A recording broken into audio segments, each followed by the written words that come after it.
Hello friends, welcome to my channel Sahu science classes. तो friends, ये video class 10th UP board वालों के लिए बहुत ही ज़्यादा इंपॉर्टेंट होने वाली है, क्योंकि आज की वीडियो में हम एक बहुत ही ज़्यादा इंपॉर्टेंट, बहुत ही ज़्यादा महत्वपूर्ण प्रश्न देखने वाले हैं, जो कि साइंस का है और साइंस के अंदर भी फिजिक्स का है। और आपको थंबनेल देख के और ये आपको स्क्रीन पर देख के समझ में आ गया होगा कि क्वेश्चन कितना ज़्यादा इंपॉर्टेंट है। सबसे पहली बात कि ओम का नियम क्या है, ये क्वेश्चन है।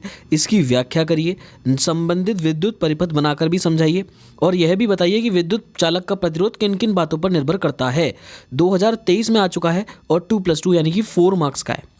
तो यानी कि सबसे पहले आपको ओम का नियम बनाना लिखना है, व्याख्या करनी है, और दोनों डायग्राम बनाने हैं, परिपथ बनाना है, ग्राफ बनाना है, और साथ में प्रतिरोध की निर्भरता बनानी है, तो बतानी है। तो अगर जब आप बताओगे, जब आके आपको 4 नंबर मिलेंगे। तो आज की वीडियो में वही इजीली तरीके से मैं आपको समझाने वाला हूँ, उसी को एंड तक देखना है, ठीक है। तो वीडियो अच्छी लगी तो वीडियो को लाइक करिएगा, और चैनल पर नए तो चैनल को सब्सक्राइब कीजिएगा, बाकी दोस्तों के साथ शेयर करिएगा। और ओम का नियम समझाने वाला हूँ, तो कॉपी पेन लेके बैठिएगा और लिखिएगा, नोट डाउन करिएगा। नोट डाउन करने से क्या होता है, चीज़ें याद हो जाती हैं, धीरे धीरे करके हम समझते लिखते जाते हैं। तो देखिए, सबसे पहले मैं समझाता हूँ ओम का नियम क्या होता है, ठीक है। तो देखिए, ओम के नियम को, भाई ओम का नियम मतलब एक ओम साइंटिस्ट है, उन्होंने अपना एक नियम दिया। क्या दिया कि इस नियम के अनुसार यदि किसी चालक की भौतिक अवस्थाएं, चालक क्या होता है, जिसके अंदर आसानी से विद्युत धारा प्रवाहित हो सकती है, क्या होता है, चालक होता है। तो चालक की भौतिक अवस्थाएं, भौतिक मतलब फिजिकल, जिनको हम टच कर सकते हैं और मतलब महसूस भी कर लें, भौतिक अवस्थाएं, लाइक लंबाई हो गया, अब ताप हो गया, टेम्परेचर, तो टेम्परेचर हम पता कर सकते हैं, दाब हो गया, है ना। तो ये भौतिक अवस्थाएं, लंबाई, ताप, दाब आदि, ये चालक की अपरिवर्तित रहे, है ना बदले। अगर इनको हम ना बदलें, इनमें कोई चेंज ना करें, तो उसके सिरों के बीच उत्पन्न विभवांतर, है ना, ये हमारा कोई चालक हो गया और इसके ये हो गए सिरे, ठीक है। इसके क्या हो गए, ये सिरे। तो इसके सिरों के बीच उत्पन्न विभवांतर यानी कि V, क्या हो गया, V हो गया। उसमें प्रवाहित धारा के अनुक्रमानुपाती होता है, उसमें प्रवाहित धारा के अनुक्रमानुपाती होता है, यानी कि इसके अंदर जो धारा बह रही होगी उसके अनुक्रमानुपाती होता है कितना इजी, ठीक है। क्या याद रखना है आपको कि यदि किसी चालक की हम भौतिक अवस्था में कोई परिवर्तन ना करें, मतलब अपरिवर्तित रहे, तो उसके सिरों के बीच जो विभवांतर होगा V, वो उसमें प्रवाहित धारा I के अनुक्रमानुपाती होता है, ठीक है। अब आपको यहाँ पर एक चीज़ याद रखनी है, और आपको हमेशा पता भी होगा, वैसे तो आप समझते हैं, V प्रोपोर्शनल I है। तो ये वाला कौन सा साइन है, ये वाला मैं बता रहा हूँ आपको, ये वाला कौन सा साइन है, ये वाला है आपका प्रोपोर्शनल का साइन है, अनुक्रमानुपाती का साइन है। और जब अनुक्रमानुपाती का साइन है, इसको हटाते हैं तो हम दो चीज़ लगाते हैं। कौन कौन सी चीज़ लगाते हैं, सबसे पहला तो हम लगाते हैं इक्वल, और दूसरा लगाते हैं एक कांस्टेंट। क्या लगाते हैं, एक कांस्टेंट लगाते हैं। इतनी बात आपको समझनी थी। तो हमने क्या करा, हमने अनुक्रमानुपाती का चिन्ह हटा दिया और बराबर लगा दिया, और एक कांस्टेंट लगा दिया जिसे हम R बोलेंगे। और R ही क्या होता है यहाँ पर, यह R चालक का प्रतिरोध है। यहाँ क्या है, R चालक का प्रतिरोध होता है, ठीक है। प्रतिरोध समझ गए होगे आप, ये वाली चीज़ प्रतिरोध, ठीक है। बाकी श्रेणी क्रम और समांतर क्रम में प्रतिरोधों को मैंने संयोजन को समझा रखा है। अगर वो नहीं देखा है तो वीडियो को देख लीजिए, चैनल पे 10th की साइंस की प्लेलिस्ट मिलेगी, उसमें जाके आराम से देख सकते हैं, ठीक है। अब देखिए, ये तो हो गया ओम का नियम। अब हम समझते हैं व्याख्या को, ठीक है। ये देखिए, बहुत अच्छा डायग्राम बन रहा है यहाँ पर, और इस डायग्राम को आपको जरूर बना के आना है पेपर में। आपको 1 नंबर एक्स्ट्रा, मतलब एक्स्ट्रा नहीं, 1 नंबर इसी में से, मतलब जो 4 नंबर है तो 1 नंबर इसका जरूर मिल जाएगा, ठीक है।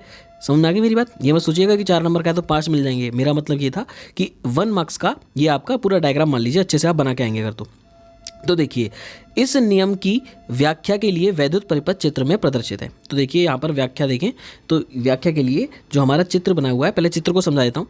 देखो, ये होती है हमारी कुंजी, और ये देखो, ये बड़ा वाला प्लस का होता है, छोटा वाला माइनस का होता है, ये सेल हो गया। और ये हो गया धारा नियंत्रक। देखो, ये प्रतिरोध नहीं है, ये किसका साइन है, धारा नियंत्रक। जब एरो ऐसे ऐसे एरो का साइन बन रहा होता है ना, ये धारा नियंत्रक। धारा नियंत्रक क्या होता है, जो धारा के मान में परिवर्तन कर सके, जो धारा के मान को आगे कर सके और पीछे कर सके, बढ़ा सके।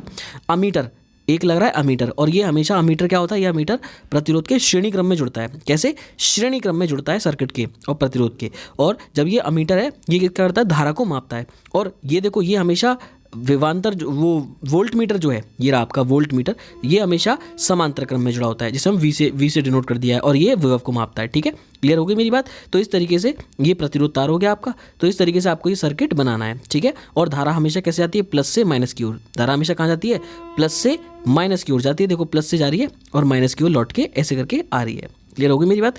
अब व्याख्या समझ लेते हैं। चित्र में हम सेल को प्रतिरोध तार से जोड़ते हैं। तो चित्र में हमने क्या किया, सेल को हमने प्रतिरोध तार से जोड़ दिया, इस सेल को प्रतिरोध तार से जोड़ दिया है। इसमें बहने वाली धारा को अमीटर से मापते हैं। इसमें बहने वाली धारा को किससे मापेंगे, अभी मैंने बताया अमीटर से मापेंगे। किससे मापेंगे, अमीटर से मापेंगे, ठीक है। उसके बाद इसके बाद देखिएगा तथा धारा नियंत्रक की सहायता से, ये रहा धारा नियंत्रक, अभी बताया था मैंने आपको, ठीक है, तथा धारा नियंत्रक की सहायता से धारा को नियंत्रित करते हैं, धारा को क्या करते हैं, नियंत्रित, कंट्रोल करते हैं, ठीक है, इसकी सहायता से, धारा नियंत्रक की सहायता से। उसके बाद देखिएगा नेक्स्ट है प्रतिरोध तार के सिरों के बीच विभवांतर मापने के लिए इसके सिरों के बीच एक वोल्ट मीटर लगाते हैं। तो हमें विभवांतर मापना है तो हमने क्या लगा दिया, वोल्ट मीटर, यहाँ पर उसके समांतर क्रम में लगा दिया। क्लियर हो गई मेरी बात। इसके बाद देखिए कुंजी को बंद करके, अब देखो मैं इसको पीछे कर देता हूँ, ध्यान से समझिएगा। कुंजी को बंद करके, बंद करने का मतलब हो गया ऑन करना, बंद करने का मतलब क्या हो गया, यहाँ पर ऑन करना हो गया, तो यहाँ पर क्या हो गया, ऑन करना हो गया। तो कुंजी को बंद करके परिपथ में धारा आई प्रवाहित करते हैं, इसमें धारा आई हमने प्रवाहित कर दी तथा परिपथ में धारा आई का मान अमीटर से और विभवांतर का मान वोल्ट मीटर वी की सहायता से माप लेते हैं। वही चीज़ आ गई, अमीटर का, धारा का मान अमीटर से माप लेते हैं और विभव का मान वोल्ट मीटर से माप लेते हैं, सहायता से माप लेते हैं। हो गई मेरी बात, क्लियर हो गई। अब देखो विभिन्न वी के विभिन्न मानों के लिए धारा आई के बीच ग्राफ खींचते हैं। तो वी और आई के बीच में देखो एक नंबर में अलग से भी आ सकता है और इसके अंदर तो बनाना ही है। वी और आई के बीच में ग्राफ आता है, यह ग्राफ एक सीधी रेखा प्राप्त होती है जो कि ओम के नियम की पुष्टि करती है।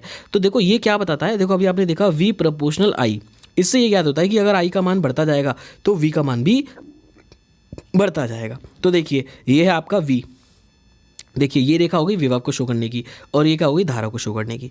तो यहाँ पर हुआ क्या, धीरे धीरे करके देखिए, सबसे पहले हमने इधर बढ़ेगा विभव और इधर बढ़ेगी धारा, तो हमने विभव का मान बढ़ाया धीरे धीरे करके, या धारा का मान बढ़ा।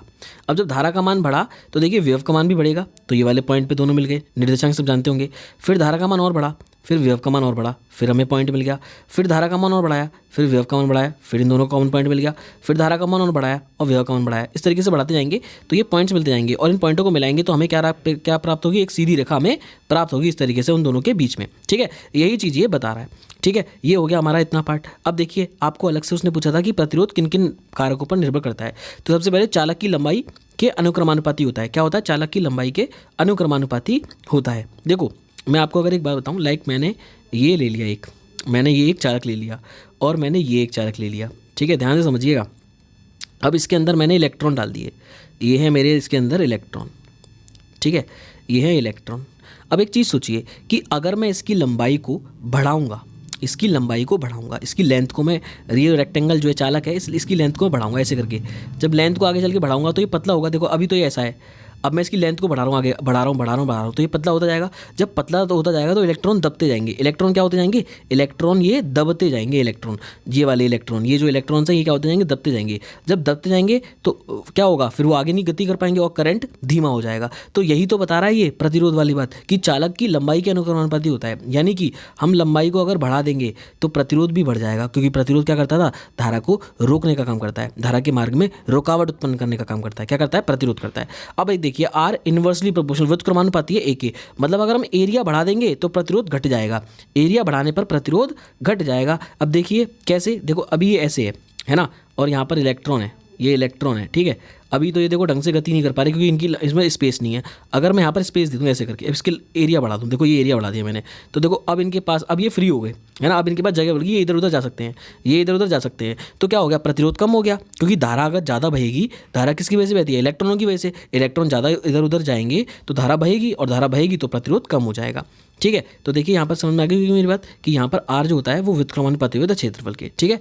और चालक के ताप के अनुक्रमानुपाती भी होता है और चालक के पदार्थ पर निर्भर करता है, ठीक है। ये पूरा क्वेश्चन 4 नंबर का था, इसे जरूर कर लीजिएगा, अच्छे से कर लीजिएगा और अपने दोस्तों के साथ शेयर भी कर दीजिएगा, ताकि और मैं जो चैनल पे करा रहा हूँ वीडियोस वो आपको देखने का मौका मिल सके, आप देख सकें, ठीक है। और बेल आइकन को दबा दीजिएगा ताकि नोटिफिकेशन आपको मिल सके। बाकी आपको कुछ भी अगर समझना है, कोई भी टॉपिक नहीं समझ में आ रहा है, आप कमेंट करके मुझे बता सकते हैं। बाकी मिलते हैं बहुत जल्द नेक्स्ट वीडियो में, तब तक के लिए पढ़ते रहिए, मुस्कुराते रहिए। Good bye guys.